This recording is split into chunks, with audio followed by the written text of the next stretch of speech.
ఎవరైనా ఫ్యామిలీ మెంబర్స్‌లో ఇలాంటి ఒక బ్యాక్‌గ్రౌండ్ ఉండుంటే హ్మ్. పిల్లలు కూడా కంటిన్యూ అవుతారు. It's a different story. హ్మ్. కానీ ఇక్కడ మీరు ఫుల్‌గా చదువుకొని మాస్టర్స్‌కి, ఐఏఎస్‌లో అక్కడికి వెళ్ళి హ్మ్. ఇండియన్ ఇన్‌స్టిట్యూట్ ఆఫ్ సైన్స్ అన్నారు కదా! అక్కడికి వెళ్ళి సీట్ తెచ్చుకొనే కదా అక్కడికి వెళ్ళినారు అంత కష్టపడి. హ్మ్. సడెన్‌గా it's a call from God అని అనిపించిందా మీకు? అంతేగా. డెస్టినీ ఇంకా. ఇప్పుడు నేను ఎందుకు ఆ బొమ్మ ఉంది అక్కడ మీరు వెళ్ళినప్పుడే అదే అసలు? కదా! నాకు ఆన్సర్ లేదు దానికి. ఆ! బొమ్మ కృష్ణుడు అక్కడ పెట్టుకున్నాడు. ఆ! అంటే అప్పటి వరకు ఎన్ని బొమ్మలు చూసినా కూడా ఆ బొమ్మ హ్మ్. చూస్తేనే నాకు ఎందుకు ఇంత అట్రాక్షన్ వచ్చిందో నాకు తెలీదు. హ్మ్. ఇంకొకటేమిటంటే అక్కడ సీట్ రావడమే పెద్ద ఇదనమాట. హ్మ్. అది నేను బీటెక్ చేస్తున్నప్పుడు 4థ్ ఇయర్‌లో ఉన్నప్పుడు VR Siddhartha engineering college okay. తెలిసే ఉంటది. మన విన్నాను. విజయవాడలో. హ్మ్. అక్కడ బీటెక్ చేస్తున్నాను నేను. సో, ఫైనల్ సెమిస్టర్ స్కోర్స్ బాగానే ఉన్నాయి. గేట్ స్కోర్ కూడా ఓకే. హ్మ్. ఆ! సో, దానికేంటంటే చాలామంది మాకు సలహా ఇచ్చారు. ఐఐటీలో అప్లై చేయండి అని. ఐఐటీలు తెలుసు కదా మీకు? అవును.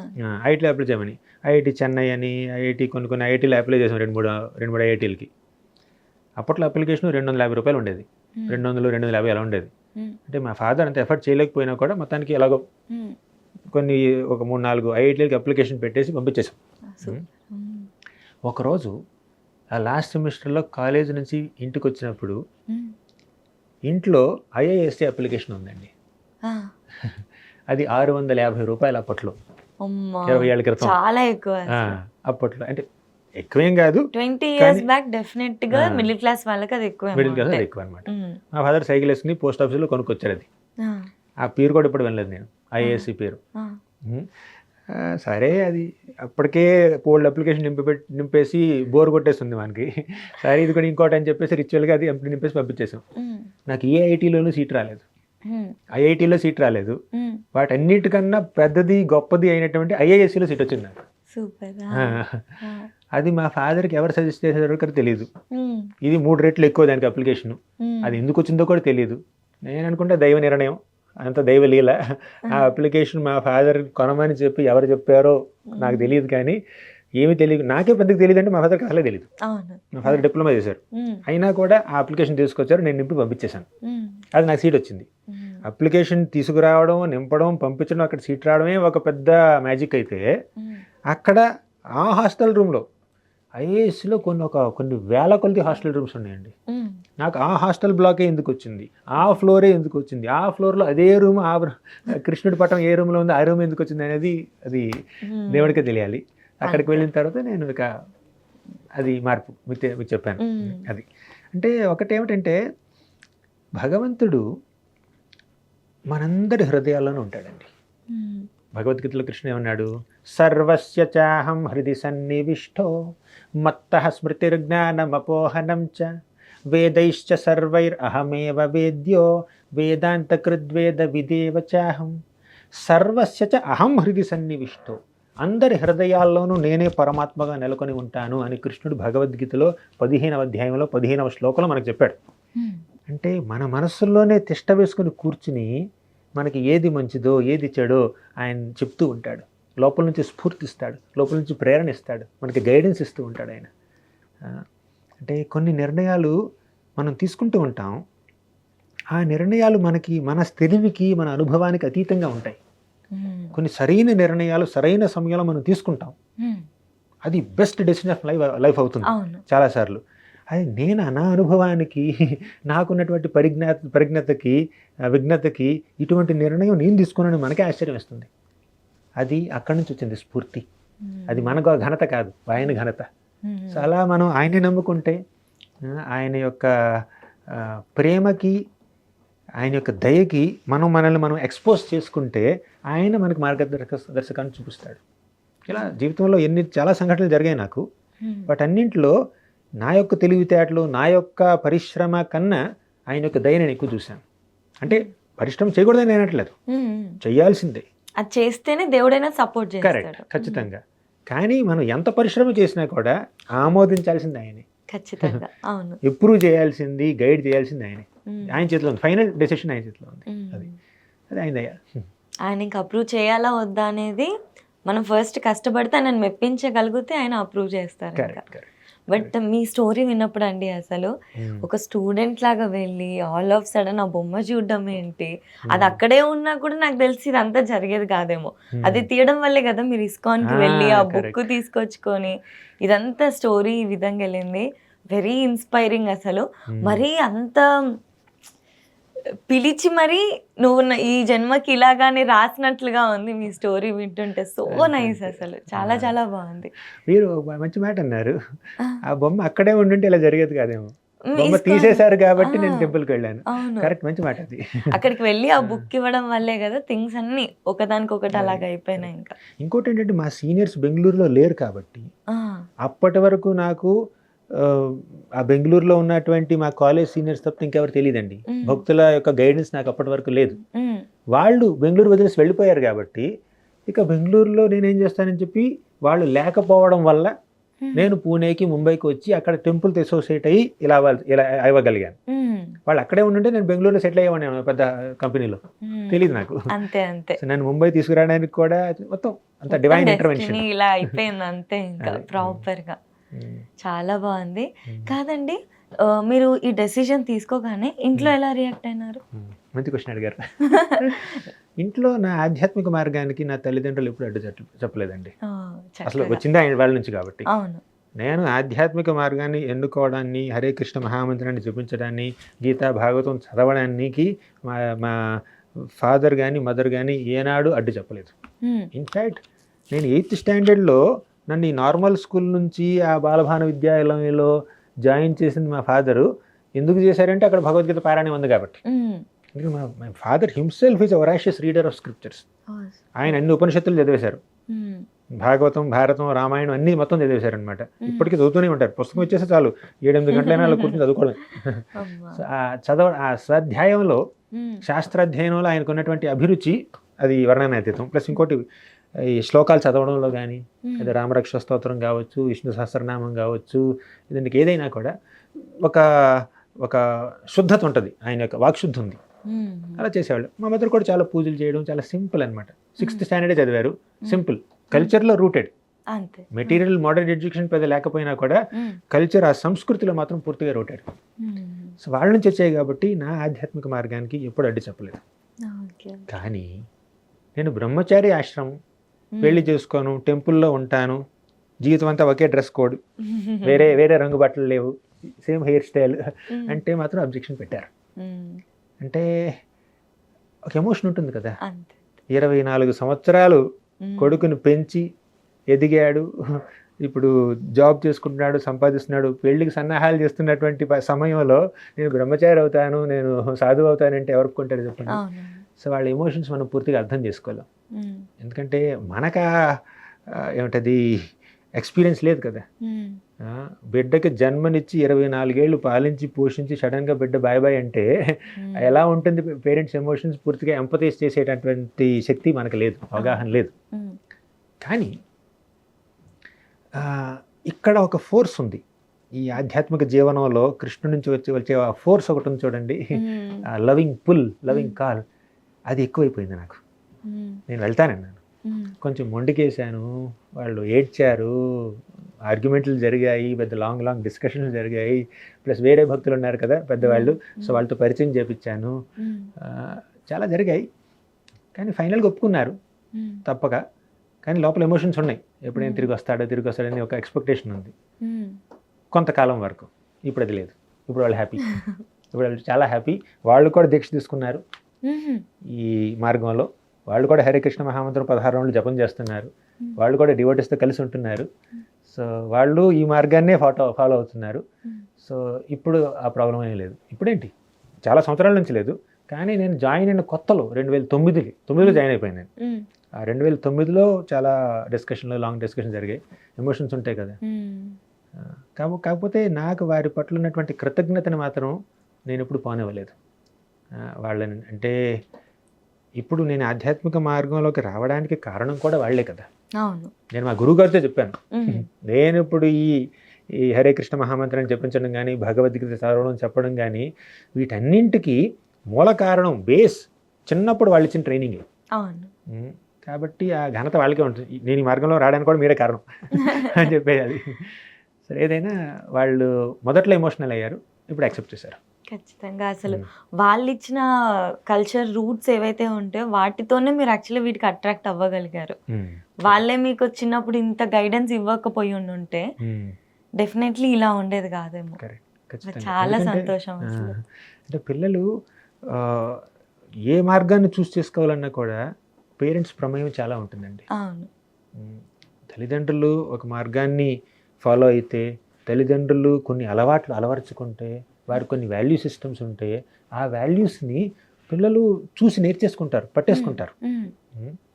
అంటే వారికి ఉండేది వారికి ఉంటుంది, అయినా కూడా వాళ్ళ యొక్క ప్రభావం, పేరెంట్స్ యొక్క ప్రభావం పిల్లల మీద బాగా పడుతుంది అనమాట. వాళ్ళు ఇక్కడే ఉన్నారు, మా పేరెంట్స్ ఇక్కడే హైదరాబాద్లో ప్రస్తుతం. అదండి ప్రస్తుతం.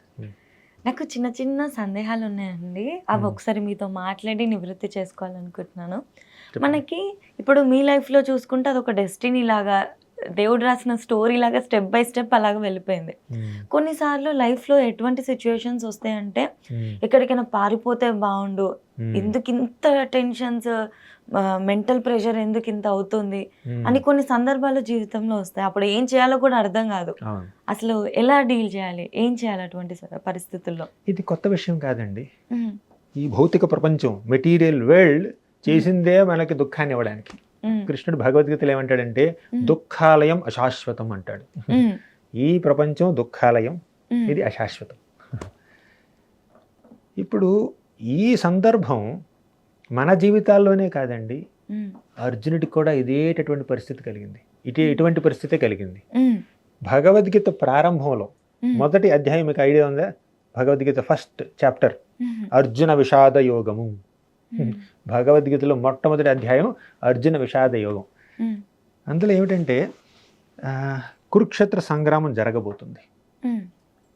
ఈ దుర్యోధనుడు, దుశ్శాసనుడు, కర్ణుడు, శకుని, వీళ్ళందరినీ సపోర్ట్ చేయడానికి ధృతరాష్ట్రుడు, వీళ్ళందరూ ఏం చేశారంటే మాయాజోదం కోసం ఈ పాండవుల్ని ఇంద్రప్రస్థం నుంచి ఆహ్వానించారు. అక్కడ జోదంలో ఓడించడం అంటే అది యుద్ధం కాదండి, మాయాజోదం.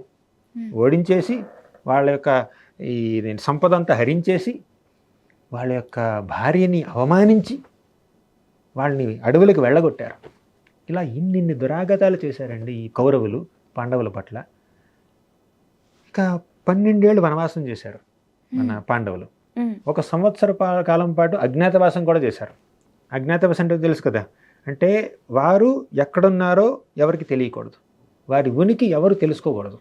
అజ్ఞాతం అంటే అజ్ఞాతంగా ఉండాలి, ఇన్కాగ్నిటో అంటే వాళ్ళు రహస్యంగా ఉండాలి. అలా రహస్యంగా కూడా 1 సంవత్సర కాలం పాటు ఉన్నారు, అజ్ఞాతవాసం చేశారు.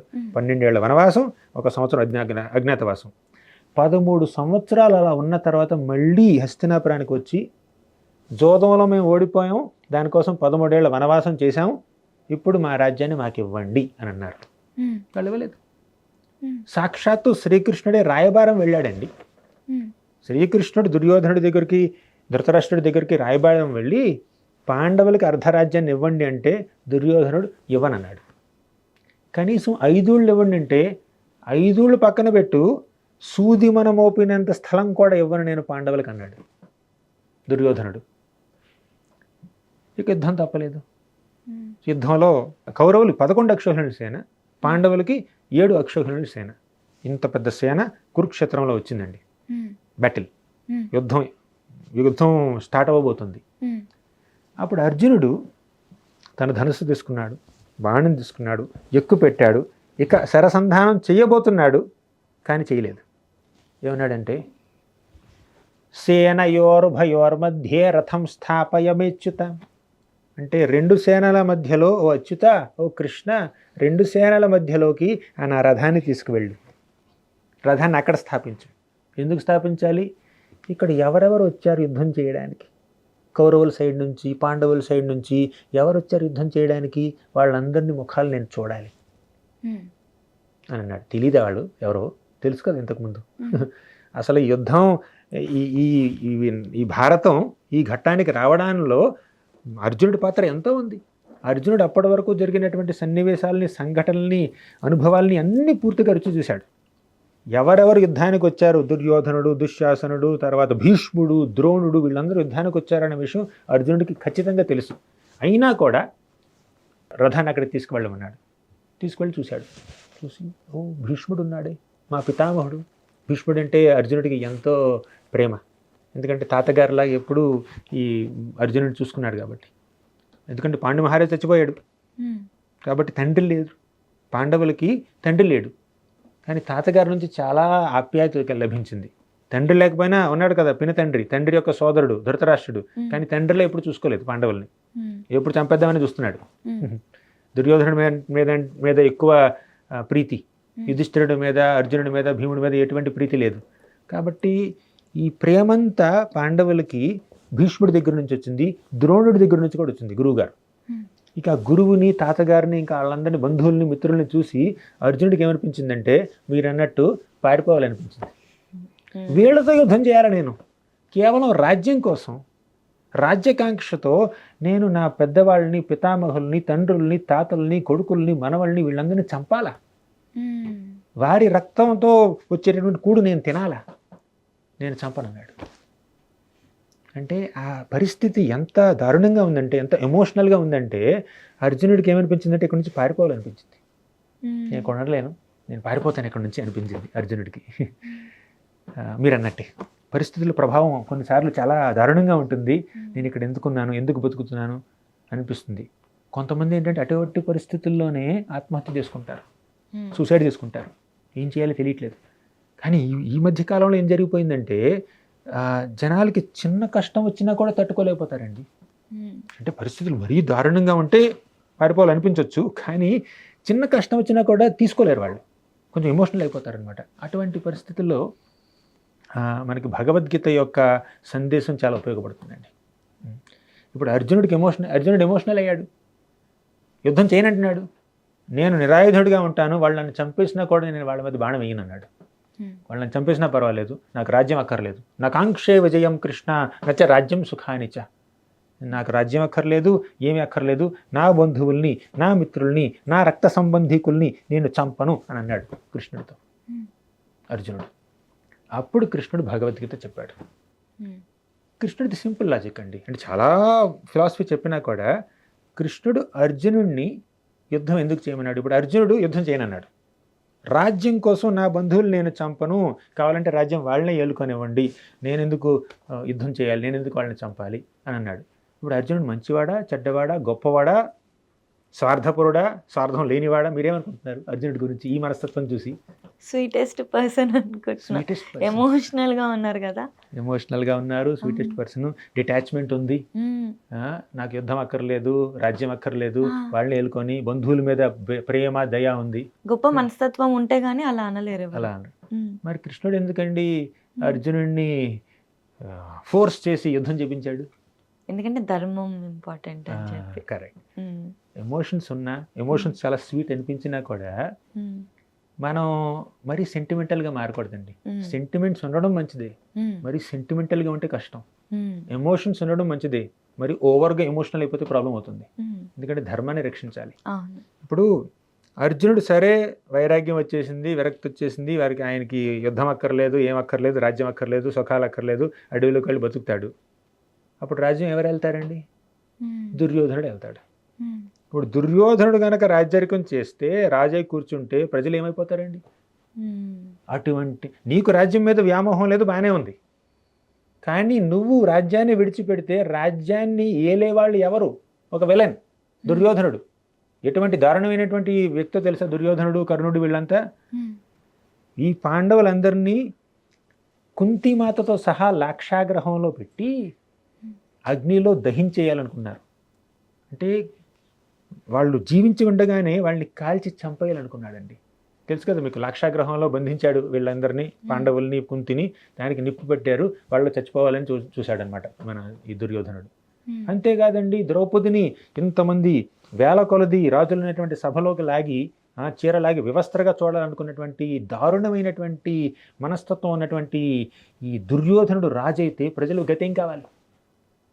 తల్లి మీద గౌరవం లేదు, అలాగే స్త్రీల మీద గౌరవం లేదు, అలాగే ఈ ఫ్రెండ్స్ మీద కానీ దాన్ని ఏమంటారు, ఈ భ్రాతృ ప్రేమ కూడా లేదు, ఏమీ లేదు. ధర్మం తెలియదు, వాల్యూస్, ఎథిక్స్, మారల్స్, ప్రిన్సిపల్స్ ఏమీ లేవు.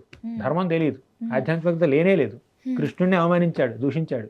ఉమ్, అటువంటి వాడు కనుక రాజు అయితే ఇంక పరిస్థితి ఎలా ఉంటుంది? ఉమ్, కాబట్టి అర్జున, నీకు రాజ్యం మీద వ్యామోహం లేకపోయినా ఉమ్, ధర్మాన్ని రక్షించడం కోసం, ఉమ్, ఆ సింహాసనం మీద సరైనటువంటి ధర్మరాజుని కూర్చోబెట్టడం కోసం, ఉమ్, ఆ సింహాసనం మీద దుర్యోధనుడు లాంటి వ్యక్తిని కూర్చోనివ్వకుండా ఉండడం కోసం నువ్వు యుద్ధం చేయాలి.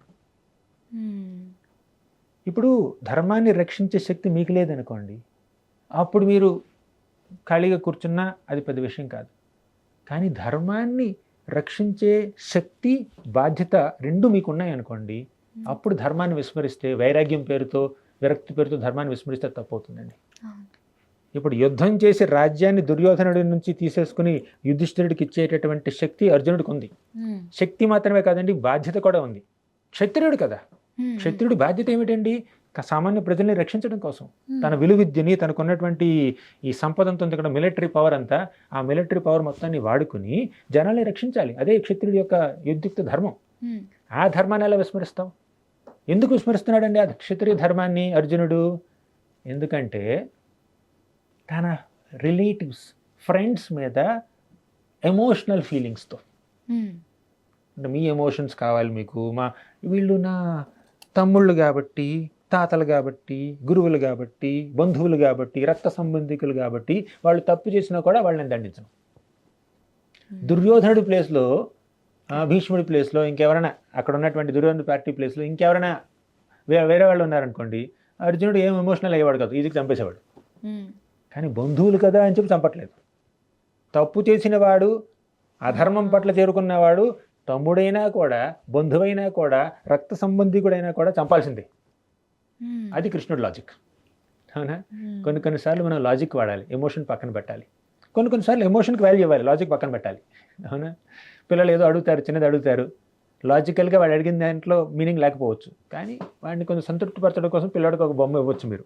ఉమ్, అక్కడ ఎమోషన్ వాడాలి మనం, లాజిక్ కాదు. కానీ ఇక్కడ ధర్మాన్ని రక్షించే సమయంలో, ప్రజల్ని రక్షించే సమయంలో మనం వాడాల్సింది ఎమోషన్ కాదండి, లాజిక్.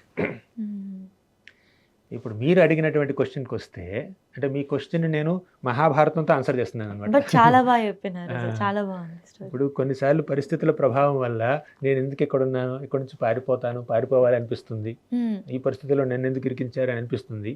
అప్పుడు ఏం చేయాలంటే మనం ఎమోషనల్ అవ్వకుండా మీ ఎమోషన్స్ని పక్కన పెట్టి అవసరమైతే రాసుకోండి. ఉమ్, మీ మనసులో కలిగేటటువంటి ఆ భావోద్వేగాలు ఉంటాయి చూడండి, ఎమోషన్స్, మనోభావాలు, వాటిని రాసుకోండి. ఉమ్, ఏదో 10 పాయింట్లో 4 పాయింట్లు వస్తాయి కదా, రాసుకోండి. ఆ రాసుకుని, అంటే మైండ్ మీరు పేపర్ మీద పెట్టండి. మీ బుద్ధితో, మీ ఇంటెలిజెన్స్తో మీరు రాసినటువంటి ఆ ఎమోషన్ అన్నింటినీ అనలైజ్ చేయండి, విశ్లేషించండి.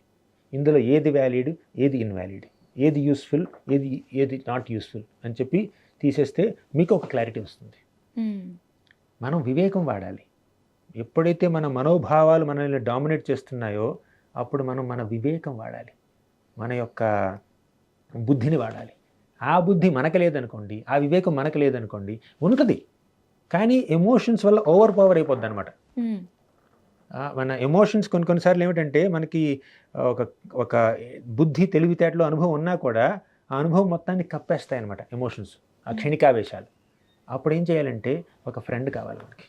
ఉమ్, ఆ ఫ్రెండ్ భగవద్గీత. ఉమ్, ఆ ఫ్రెండ్ భగవద్గీతని అర్థం చేసుకున్నటువంటి వ్యక్తి. మీరు భగవద్గీతని డైరెక్ట్గా చదివినా, ఆ భగవద్గీతని చక్కగా అర్థం చేసుకుని మీకు అర్థమయ్యేటట్టు చెప్పేటటువంటి వ్యక్తిని కలిసినా కూడా ఏం జరుగుతుందంటే వారి యొక్క గైడెన్స్లో, వారి యొక్క మార్గదర్శకత్వంలో మీరు సరైన నిర్ణయం తీసుకోగలుగుతారు. సింపుల్ అండి, గూగుల్ మ్యాప్స్. ఇప్పుడు ఇక్కడ ఈ స్టూడియోకి రావడానికి దారి తెలియదు మాకు. ఏం చేశారు వీళ్ళు, గూగుల్ మ్యాప్స్ పెట్టారు, ఆవిడ లింక్ పెట్టారు. ఆ లింక్ని చూసి గూగుల్ మ్యాప్స్ పెట్టుకుని మేము ఇలా వచ్చాం. లెఫ్ట్ తీసుకోవాలి, రైట్ తీసుకోవాలి, అలా. అంటే గైడెన్స్ ఉందనుకోండి వచ్చేయచ్చు. ఇప్పుడు గూగుల్ మ్యాప్స్ పెట్టారనుకోండి, మీరు సపోజ్ లెఫ్ట్ అని తీసుకోవాలి, తీసుకోలేదు, మీరు రైట్ అని తీసేసుకున్నారు. అప్పుడు గూగుల్ మ్యాప్స్ ఏం చేస్తుందండి, మళ్ళీ కరెక్ట్ చేస్తుంది. అలాగే ఇప్పుడు గూగుల్ మ్యాప్ లేదనుకోండి, ఎవరు ఉంటారు కరెక్ట్ చేయడానికి లేరు. మనం ఆ రైట్నే లెఫ్ట్ అనుకుని వెళ్ళిపోతూ ఉంటాం. 10 నిమిషాలు, అరగంట టైం వేస్ట్ అయిపోతుంది, పెట్రోల్ వేస్ట్ అయిపోతుంది. అవునా? అంటే గైడెన్స్ పక్కన ఉందనుకోండి, మీరు తప్పు చేసినా కూడా సరిదిద్దుతారు వాళ్ళు. నేను గూగుల్ మ్యాప్స్ని అడ్వర్టైజ్ చేయట్లేదు. But it's very good example అండి, చక్కటి correct. ఉదాహరణ. అవును, అంటే మన పక్కన ఎవరైనా గైడెన్స్ ఇచ్చేవాళ్ళు ఉన్నారనుకోండి, అప్పుడు మనకి ఈజీ అవుతుంది. అంతే.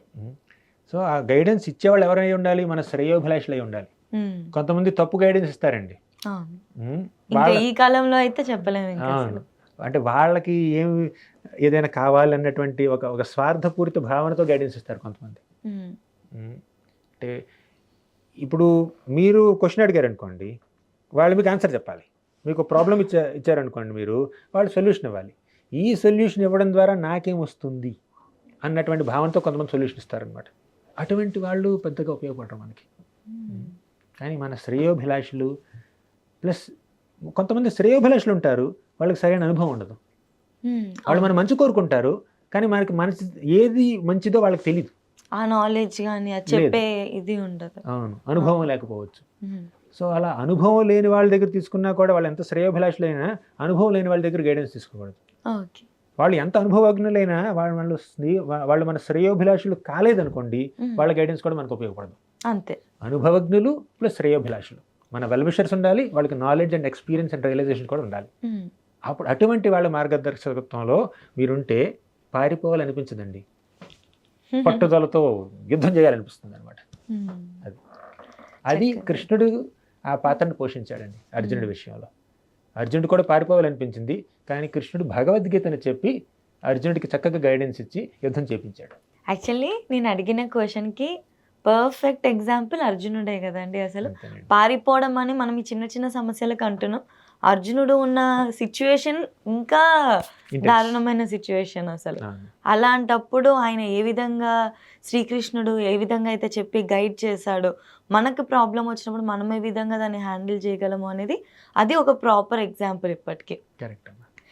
ఇది భగవద్గీత వినిపించారు కదా, మన లైఫ్లో కూడా పెద్దవాళ్ళు చెప్తా ఉంటారు, గీతా సారాన్ని ఎవరైతే అర్థం చేసుకుంటారో వాళ్ళ లైఫ్లో చాలా మార్పు వస్తుందని చెప్పి, లౌకిక విషయాల పట్ల కానీ లేదంటే బంధాలపైన వ్యామోహం వదులుకోవడం కానీ ఇలాంటి విషయాల్లో చాలా మార్పులు వస్తాయని అంటారు కదా. ఇది ఇప్పుడు కూడా అంతే ఉంటుంది అంటారు? ఖచ్చితంగా అంతే, శాశ్వతంగా అంతే.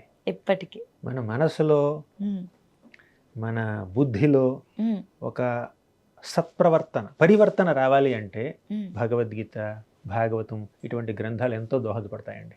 భగవద్గీత చదివితే ఖచ్చితంగా మార్పు అనేది ఉంటుంది. Positive change. మార్పు అంటే ఇక్కడ నెగిటివ్ చేంజ్ కాదు, పాజిటివ్ చేంజ్ అనమాట.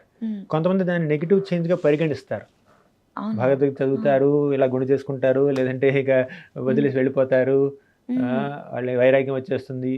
అంటే ఇప్పుడు మీరు యూనివర్సల్ స్పిరిచువల్ హిస్టరీలో చూస్తే ఎంతమంది సన్యాసులు ఉన్నారండి? పురాణాలన్నీ చూస్తే సన్యాసులు ఎంతమంది అండి? We are always a minority. గృహస్థ వైష్ణవులు ఉన్నారు చూడండి. అంటే భక్తి మార్గాన్ని ఆచరించే వాళ్ళల్లో గృహస్థులు ప్రముఖులు. మెయిన్ స్ట్రీమ్ సొసైటీలో ఉంటూ భక్తి మార్గాన్ని ఆచరించే వాళ్ళు ఎక్కువ మంది ఉంటారండి. ఇలా సన్యాసం తీసుకునో బ్రహ్మచర్యం తీసుకునో ఒక సాధువుగా భక్తి మార్గాన్ని ఆచరించే వాళ్ళు చాలా తక్కువ అనమాట. అంటే స్పిరిచువాలిటీ అండ్ రెనౌన్సియేషన్ ఆ రెండు పూర్తిగా ఈక్వల్ కాదు. అంటే భక్తి మార్గంలో పురోగతి చెందాలంటే, ముందుకు వెళ్ళాలంటే కేవలం సన్యాసమే తీసుకోవాలి అని ఏ శాస్త్రం చెప్పట్లేదు మనకి. ఎవరు ఏ ఆశ్రమంలో ఉన్నా, ఏ విద్యుత్ ధర్మాల్ని వాళ్ళు పాటిస్తున్నా కూడా, ఏ ప్రదేశంలో ఉన్నా కూడా వారు భగవద్గీతని చదవచ్చు, వారు అర్థం చేసుకోవచ్చు, పాటించవచ్చు, ఆధ్యాత్మిక మార్గంలో ముందుకు వెళ్ళొచ్చు, భగవద్ధామాన్ని చేరుకోవచ్చు అనమాట.